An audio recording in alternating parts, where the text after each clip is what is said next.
नमस्कार दोस्तों, स्वागत है आप सभी का आपके अपने YouTube चैनल महेश सुंडा टेक्निकल में। वीडियो शुरू करने से पहले आप जल्दी से हमारे चैनल को लाइक और सब्सक्राइब कर लीजिए और बेल आइकन को दबा दीजिए, जिससे सभी वीडियोज आपको समय पर प्राप्त हो सके। नमस्कार, आज के इस वीडियो में हम बात करेंगे रीट भर्ती परीक्षा के लिए शिक्षा मनोविज्ञान विषय में आने वाले महत्वपूर्ण प्रश्नों की। दो बिंदुओं के लिए महत्वपूर्ण प्रश्न हम आपके लिए लेकर आए हैं, शिक्षा मनोविज्ञान और अधिगम। इनसे संबंधित पिछली भर्ती परीक्षाओं में कौन कौन से प्रश्न पूछे गए थे और उनकी क्या है उत्तर, इसके लिए आप हमारे वीडियो को पूरा अंत तक जरूर देखें। आइए शुरू करते हैं आज के प्रश्न। पहला प्रश्न है, पाठ योजना पद जिस शिक्षाविद ने सुझाए वह है। ये प्रधानाध्यापक परीक्षा 2012 और थर्ड ग्रेड 2012 में पूछा गया था। इसका सही उत्तर है J.F. हर्बर्ट। निम्नलिखित में से कौन शिक्षण सूत्र नहीं है? ज्ञात से ज्ञात की ओर, अज्ञात से ज्ञात की ओर, प्रत्यक्ष से अप्रत्यक्ष की ओर, पूर्ण से अंश की ओर। तो इसमें यह पूछा है कि कौन सा नहीं है शिक्षण सूत्र, तो इसका सही उत्तर होगा अज्ञात से ज्ञात की ओर। दूसरा ऑप्शन बी सही है। उद्देश्यों के आधार पर शिक्षण का प्रकार नहीं है। चिंतन उद्देश्य, भावात्मक, ज्ञानात्मक, क्रियात्मक। तो इसका सही उत्तर है चिंतन उद्देश्य, ऑप्शन ए। ज्ञानात्मक पक्ष का अंतिम स्तर होता है ज्ञान, संश्लेषण, मूल्यांकन, विश्लेषण। तो इसका सही उत्तर है मूल्यांकन, सी। शिक्षण प्रक्रिया में आश्रित चर किसे कहा जाता है? शिक्षक, छात्र, पाठ्यक्रम, सहायक सामग्री। तो आश्रित चर इसमें होता है छात्र। अगला प्रश्न है, शिक्षा का अति महत्वपूर्ण उद्देश्य होता है आजीविका कमाना, बच्चों का सर्वांगीण विकास, पढ़ना और लिखना सीखना, बौद्धिक विकास। तो सही उत्तर है बच्चों का सर्वांगीण विकास, ऑप्शन बी राइट है। शिक्षण अधिगम प्रक्रिया को प्रारंभ करने से पहले एक कुशल अध्यापक को क्या करना चाहिए? छात्र को दंडित करना, चुटकुले सुनाना, अधिगम परिस्थितियां उत्पन्न करना, आराम करना चाहिए। तो इसमें जो सही उत्तर है वो अधिगम परिस्थितियां उत्पन्न करना, ऑप्शन सी। निम्नलिखित में से आगमन विधि का कौन सा पद नहीं है?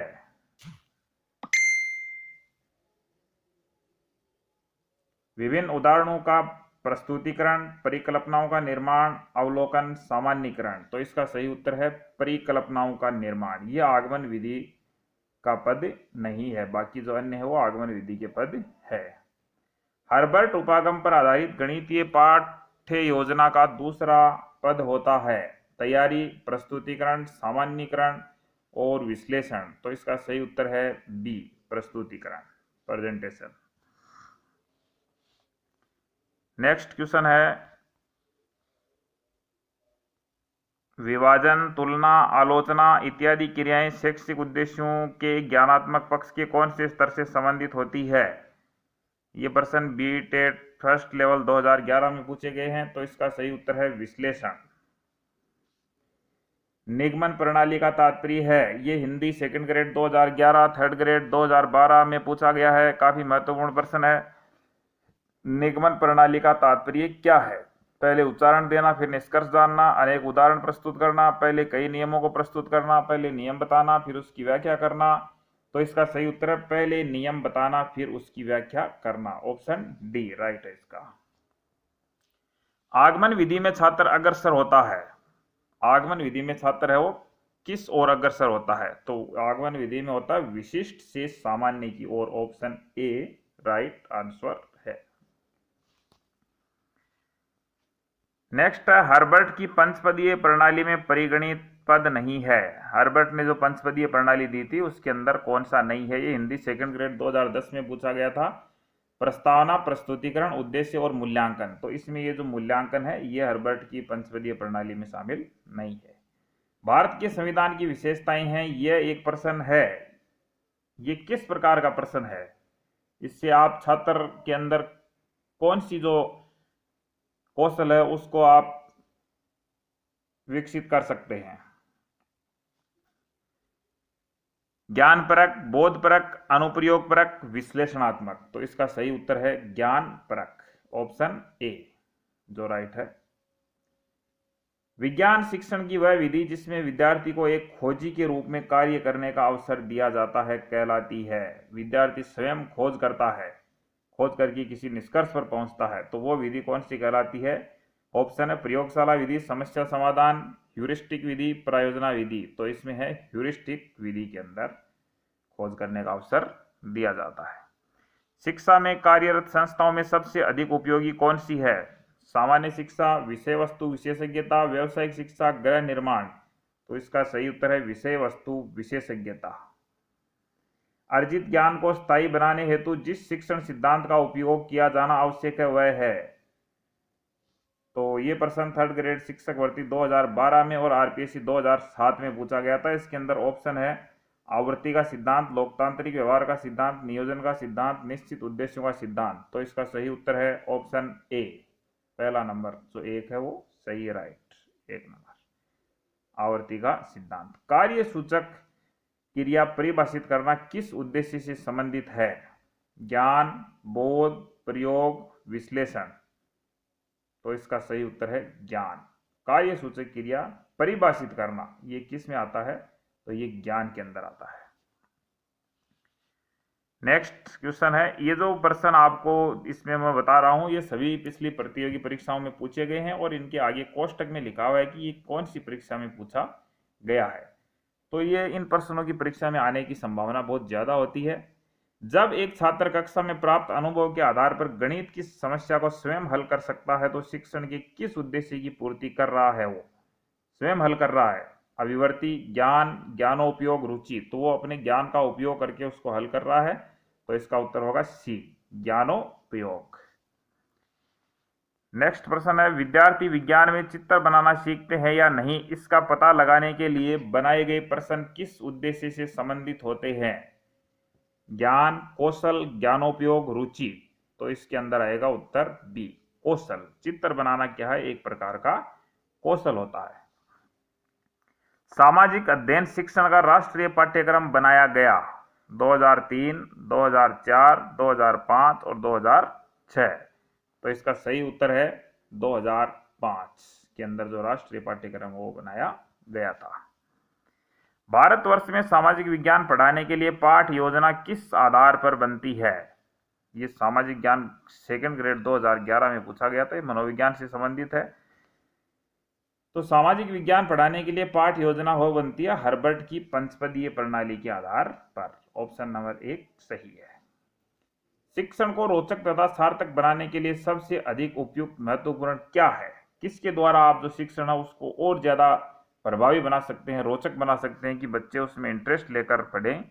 चार्ट, पाठ्य पुस्तक, कंप्यूटर और सर्वे दृश्य सामग्री। तो इसमें आएगा उत्तर डी, सर्वे दृश्य सामग्री, जिसमें सुना जा सकता है, देखा जा सकता है। इस प्रकार की जो सामग्री होती है उसकी सहायता से शिक्षण को रोचक बनाया जा सकता है। अध्यापक के व्यवसायिक उन्नयन के लिए उपयोगी क्या है? औपचारिक शिक्षा, निरौपचारिक शिक्षा, पत्राचार, अच्छे वस्त्र। तो ये इसके लिए जरूरी है निरौपचारिक शिक्षा। शिक्षण में कितने प्रकार का सह संबंध मिलता है? 2, 3, 4, 5। तो शिक्षण के अंदर जो सह संबंध मिलता है वो 3 प्रकार का मिलता है। इसका उत्तर बी आएगा। ये 2011 सामाजिक ज्ञान में पूछा गया था। शिक्षण की क्रिया में अध्यापक के द्वारा सबसे पहले क्या बनाया जाता है? तो अध्यापक सबसे पहले क्या बनाता है? वार्षिक प्रस्तावना, प्रस्तुतिकरण, तुलना और संबंध, सामान्यकरण और प्रयोग, ये किसके सोपान है? तो ये है ब्लूम उपागम, हर्बर्ट, मॉरिसन, ग्लोबरियन। 4 ऑप्शन दिए गए हैं तो इसका सही उत्तर है हर्बर्ट। ये 2 भर्ती परीक्षाओं में पूछा गया, काफी महत्वपूर्ण प्रश्न। निम्नलिखित में से कौन सा कथन शिक्षण के बारे में सत्य नहीं है? शिक्षण में सुधार किया जा सकता है, ये सत्य है। शिक्षण औपचारिक और अनौपचारिक है, ये भी सत्य है। शिक्षण विज्ञान के साथ कला है, ये भी सत्य है। और शिक्षण अनुदेशन है, ये कथन है वो सत्य नहीं है। परिवार एक साधन है, अनौपचारिक शिक्षा, औपचारिक शिक्षा, गैर औपचारिक, दूरस्थ शिक्षा। तो परिवार के अंदर जो शिक्षा है वो मिलती है, कौन सी मिलती है आपको? अनौपचारिक शिक्षा दी जाती है। निम्न में कौन सा शिक्षण सूत्र नहीं है? ज्ञात से अज्ञात, विशिष्ट से सामान्य, अंश से पूर्ण, सरल से जटिल। तो ये इसके अंदर जो अंश से पूर्ण ये शिक्षण सूत्र नहीं है। स्कूल लेक्चरर एग्जाम 2016 में पूछा गया था। अगला प्रश्न है, लिंडग्रेन के अनुसार शिक्षा मनोविज्ञान का नाभीय केंद्रीय क्षेत्र नहीं है। कौन सा नहीं है? ये पीटीआई 3rd ग्रेड 2012 में पूछा गया था। इसका उत्तर है अधिगम विषय वस्तु। ये नाभीय केंद्रीय क्षेत्र नहीं है। शिक्षा मनोविज्ञान अध्ययन करता है, किसका करता है? आत्मा का धार्मिक परिस्थितियों में, मानव व्यवहार का शैक्षिक परिस्थितियों में, चैतन्यता का असीमित परिस्थितियों में और मस्तिष्क का बौद्धिक परिस्थितियों में। तो इसका सही उत्तर होगा ऑप्शन बी, मानव व्यवहार का शैक्षिक परिस्थितियों में अध्ययन करना है वो शिक्षा मनोविज्ञान कहलाता है। निम्न में से कौन सा कथन शिक्षा मनोविज्ञान के अर्थ को सबसे अधिक सही ढंग से प्रकट करता है? ये साइंस 2nd ग्रेड 2010 में पूछा गया था। इसका सही उत्तर है डी, यह शिक्षा को मनोवैज्ञानिक आधार प्रदान करता है। शिक्षा मनोविज्ञान के अर्थ की सबसे सटीक ढंग से जो परिभाषा दी गई है वो ऑप्शन डी में दी गई है। ये क्या करता है? शिक्षा को मनोवैज्ञानिक आधार प्रदान करता है। शिक्षा मनोविज्ञान की प्रकृति वैज्ञानिक है क्योंकि ये केवल विज्ञान का अध्ययन करता है, केवल सूचनाओं के आधार पर सिद्धांत का निर्माण करता है, अधिगम करता है कि व्यवहार का वैज्ञानिक विधियों के माध्यम से अध्ययन किया जाता है, इसमें केवल विद्यार्थियों के व्यवहार का अध्ययन किया जाता है। तो इसका सही उत्तर है सी, शैक्षिक वातावरण में अधिगम करता के व्यवहार का वैज्ञानिक विधियों के माध्यम से अध्ययन किया जाता है। शिक्षा के प्रति मनोविज्ञान का सबसे महत्वपूर्ण योगदान निम्न में से कौन सा है? तो ये ऑप्शन जो आप स्क्रीन पर देख रहे हैं इनके अंदर शिक्षा के प्रति मनोविज्ञान का सबसे महत्वपूर्ण योगदान, तो ऑप्शन सी, मानव व्यवहार का ज्ञान प्रदान करना, ये मुख्य है। सर्वप्रथम मनोविज्ञान को किस विषय का अध्ययन करने वाले विज्ञान के रूप में परिभाषित किया गया? तो सर्वप्रथम मनोविज्ञान को आत्मा का विज्ञान या आत्मा का अध्ययन करने वाला विषय के रूप में परिभाषित किया गया। अगला प्रश्न है, अवलोकन विधि का उपयोग मनोवैज्ञानिक करते हैं। अवलोकन विधि का जो उपयोग है मनोवैज्ञानिक किसके लिए करते हैं? तो वो बच्चों के व्यवहार के आकलन करने में करते हैं। शिक्षण की किस विधि से अधिगम में गुणात्मक परिवर्तन हो सकता है? बाल केंद्रित शिक्षा पद्धति, रटने को प्रोत्साहित करके, शिक्षण की तकनीक अपनाकर, परीक्षा परिणाम पर केंद्रित होकर। तो बाल केंद्रित शिक्षा पद्धति अपनाकर है क्या किया जा सकता? गुणात्मक परिवर्तन किया जा सकता है। प्रश्नोत्तर विधि का जनक किसे माना जाता है? मॉन्टेसरी, काल्डवेल कुक, फोबेल और सुकरात। तो इसमें जो ऑप्शन आएगा डी, सुकरात है उसको माना जाता है प्रश्नोत्तर विधि का जनक। बाल मनोविज्ञान पर बल, बालक के व्यक्तित्व का आदर, व्यक्तिगत विभिन्नता के अनुसार शिक्षण और इनमें से आपको यह पूछा गया है कि शिक्षा मनोविज्ञान की प्रवृत्ति की मुख्य विशेषता कौन सी है? तो इसका उत्तर होगा सी, व्यक्तिगत विभिन्नता के अनुसार शिक्षण। शिक्षा मनोविज्ञान के मुख्य तत्व है शिक्षार्थी, सीखने की प्रक्रिया, अध्यापक और इनमें से सभी। तो ये जो सभी है तीनों मुख्य चरण या मुख्य तत्व है किसके? शिक्षा मनोविज्ञान। शिक्षा शास्त्र पेडागोगी की अवधारणा निम्न में से किस कथन में प्रतिबिंबित नहीं रही है? हेडमास्टर भर्ती परीक्षा 2012 में पूछा गया था। इसका सही उत्तर है अमूर्तीकरण एवं सामान्यीकरण का विज्ञान। जर्मनी के विलियम वुंट माने जाते हैं या जाने जाते हैं किसके लिए? पहली मनोवैज्ञानिक प्रयोगशाला खोलने के लिए। प्रथम मनोवैज्ञानिक प्रयोगशाला हो विलियम वुंट ने खोली थी। स्कूल लेक्चरर एग्जाम 2013 में पूछा गया है।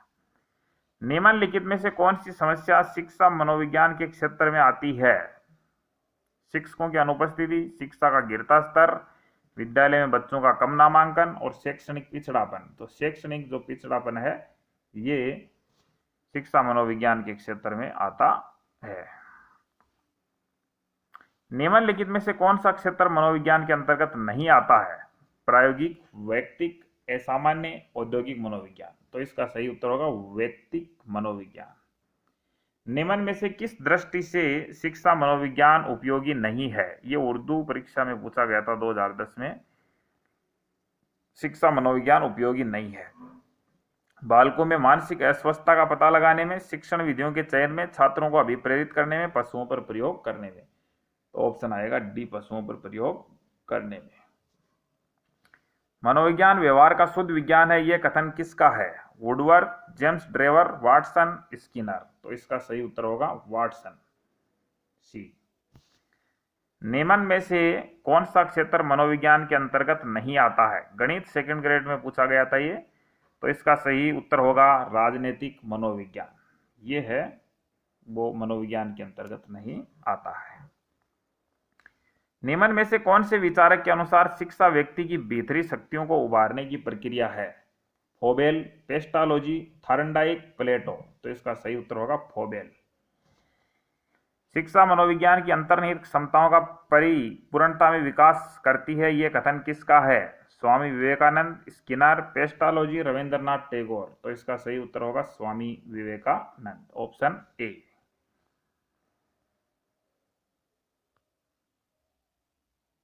अगला क्वेश्चन है, निम्नलिखित में से कौन मनोवैज्ञानिक नहीं है? कौन सा मनोवैज्ञानिक नहीं है? जॉन डीवी, वाटसन, हल, स्किनर। तो जॉन डीवी। ग्रीक भाषा के शब्द साइको का अर्थ है मन, चेतना, व्यवहार, आत्मा। तो डी उत्तर होगा आत्मा। निम्नलिखित में से कौन सा क्षेत्र मनोविज्ञान के क्षेत्र के अंतर्गत नहीं आता? ये देखो प्रश्न दोबारा रिपीट हो गया, इसमें ऑप्शन बदल गए। असामान्य, औद्योगिक, पशु मनोविज्ञान, आर्थिक मनोविज्ञान। तो इसमें आएगा आर्थिक मनोविज्ञान। पहले आया था राजनीतिक मनोविज्ञान। तुम मुझे कोई भी बालक दे दो और मैं उसे कुछ भी बना सकता हूं, ये दावा किसने किया था? ये थर्ड ग्रेड 2012 और हिंदी में 2010 में पूछा गया था। तो ये कहा था वाटसन ने कि तुम मुझे कोई भी बालक दो और मैं उसे कुछ भी बना सकता हूं। वर्तमान समय में मनोविज्ञान है क्या है? मस्तिष्क का विज्ञान, व्यवहार का विज्ञान, चेतना का विज्ञान और आत्मा का विज्ञान। तो वर्तमान समय में जो है व्यवहार का विज्ञान है मनोविज्ञान। शिक्षा मनोविज्ञान का अध्ययन शिक्षक को इसलिए करना चाहिए ताकि, क्यों करना चाहिए? वो शिक्षण को अधिक प्रभावी बना सके, इसलिए मनोविज्ञान का प्रयोग करना चाहिए। साइकोलॉजी शब्द की उत्पत्ति किस भाषा से हुई है? अंग्रेजी, रूसी, ग्रीक, स्पेनिश। तो इसमें आएगा ग्रीक। मनोविज्ञान अध्ययन है किसका अध्ययन है? व्यवहार का वैज्ञानिक अध्ययन, आत्मा का, आदत का। तो इसमें आपको व्यवहार में 2 ऑप्शन है, तो दूसरा आएगा व्यवहार का वैज्ञानिक अध्ययन, ऑप्शन बी राइट आंसर। शिक्षा मनोविज्ञान एक अध्यापक के लिए उपयोगी है क्योंकि यह उसे सहायता करता है। किस में सहायता करता है? ये विद्यार्थियों को सीखने हेतु अभिप्रेरित करने में सहायता करता है। तो इसका उत्तर होगा ऑप्शन बी। तो ये इस तरह से आपने इस वीडियो में देखा कि जो मनोविज्ञान और अधिगम से संबंधित जो प्रश्न हमने आपको यहाँ पर बताए, तो उम्मीद है कि आपको ये वीडियो काफ़ी पसंद आया होगा। हम लगातार तैयारी करते हैं, अच्छी तैयारी करते हैं, किताबों की खूब स्टडी कर लेते हैं, लेकिन यदि आप अपने पढ़े हुए ज्ञान का रिवीजन करने के लिए मॉडल पेपर हल नहीं करेंगे और अन्य प्रकार के जो टेस्ट सीरीज है वो ज्वाइन नहीं करेंगे, तो आपका जो ज्ञान है वो पूरी तरह से एक तरफा रहेगा। इसका अर्थ यह है कि आप जो पढ़ते हो उसका दोहराव करने के लिए आपको नियमित रूप से उसका आकलन करने के लिए विभिन्न प्रकार के टेस्ट और अन्य प्रकार के जो होते हैं प्रश्नोत्तरी प्रतियोगिताएं, उनके अंदर भाग लेना बहुत ज़्यादा ज़रूरी है। तभी आप अपने पढ़े हुए ज्ञान का अंदाज लगा पाएंगे कि आपकी पढ़ाई वो किस स्तर पर चल रही है। इसके लिए आप जो महत्वपूर्ण आपके लिए यह है कि पिछले वर्षों के अंदर जो परीक्षाओं में प्रश्न पत्र आए हैं उनको आप विस्तार से देखें, उनका अध्ययन करें कि जो प्रश्न वो किस स्तर का पूछा जाता है, विकल्प है वो कितने कठिन आते हैं, उनका आप पिछले पेपरों के द्वारा देखेंगे, अध्ययन करेंगे, तो आपको बहुत इसके अंदर मदद मिलने वाली है। और केवल यदि आप किताब पढ़ेंगे और उसके लिए जो वस्तुनिष्ठ प्रश्नों की तैयारी नहीं करेंगे आप, तो फिर आपका जो परीक्षा हॉल में जाने पर प्रश्न का उत्तर है वो सही कर पाना संभव कम हो जाता है। उसके अंदर आपका यदि खूब पढ़ा हुआ है, लेकिन जैसे आप ऑब्जेक्टिव प्रश्न को पढ़ोगे तो उसका केवल एक उत्तर होता है और वो आपके याद हो जाता है। किताब के अंदर जो ऑप्शन में चारों नाम आते हैं वो सभी दिए हुए रहते हैं। तो जब आप ऑब्जेक्टिव की तैयारी करके नहीं जाएंगे तो आपके सामने ये दिमाग में घूमता रहेगा कि ए करें, बी करें, सी करें या डी करें, तो आप दुविधा में फंस जाते हैं और आप प्रश्न का उत्तर सही प्रकार से नहीं कर पाते। तो अगले वीडियो के अंदर हम आपके लिए और भी अच्छी सामग्री, अच्छे प्रश्न मनोविज्ञान से संबंधित लेकर आएंगे। आपको ये हमारा वीडियो आज का कैसा लगा, इसके लिए आप अपनी जो प्रतिक्रिया हो कमेंट बॉक्स में लिख कर हमें अवगत कराएं। और भी कोई सुधार करने हेतु सुझाव देना चाहें तो आप हमें दे सकते हैं।